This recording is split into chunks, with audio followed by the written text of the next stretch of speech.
Kenapa masjid dibuatnya kayak gitu? Kenapa ada kubahnya? Kenapa ada gitu-gituannya? Itu dari mana awalnya? Oke, jadi masjid itu adalah bangunan tempat kita bersujud kepada Allah. Itu artinya masjid. Iya. Pokoknya dimanapun kita bersujud kepada Allah, artinya kita masjid. Masjid. Kamu sujud di sini, berarti ini jadi masjid bagi kamu. Di masjid. Iya. Kecuali di kamar mandi, nggak boleh karena kan najis. Iya, najis. Kamu di depan, kamu sholat di sana, maka itu jadi masjid buat kamu. Jadi masjid itu semua tempat yang kamu gunakan untuk memuji Allah, untuk bersujud kepada Allah. Nah, bangunan masjid itu adalah bangunan untuk membuat kita lebih nyaman dalam beribadah. Nah, bentuk bangunannya bebas.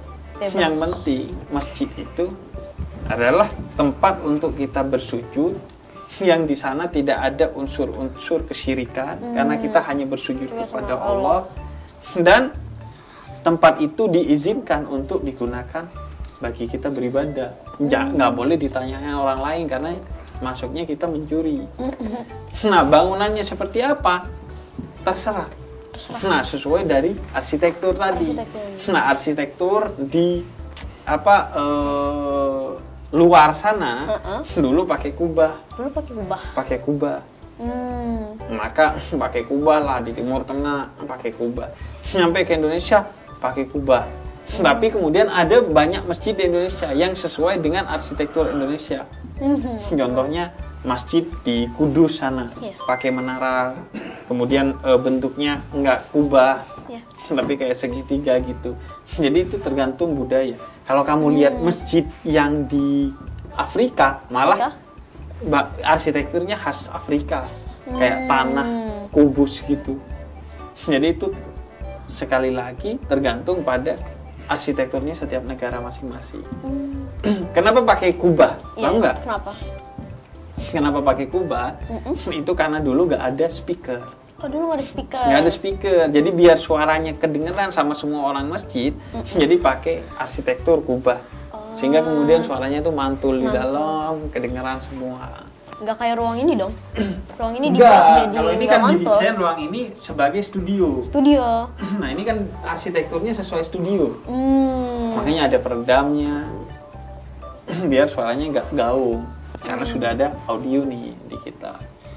Jadi dibuat jadi seenak, senyaman sebisanya. Senyaman. Makanya sekarang kan masjid ada AC-nya. Ada AC. Ada AC-nya. Ada makanannya kan. Ada tempat ngecasnya. Bahkan yang mau tidur di masjid, kadang banyak masjid yang sudah memfasilitasi. Ada. Iya, karena di zaman Nabi, masjid itu bukan cuma tempat bersujud dalam sholat, tapi tempat apa? Tadi kata kamu tempat apa? Belajar. Tempat belajar. Tempat sahabat Nabi yang nggak punya rumah, tidurnya di masjidnya Nabi. Disebutnya sufah.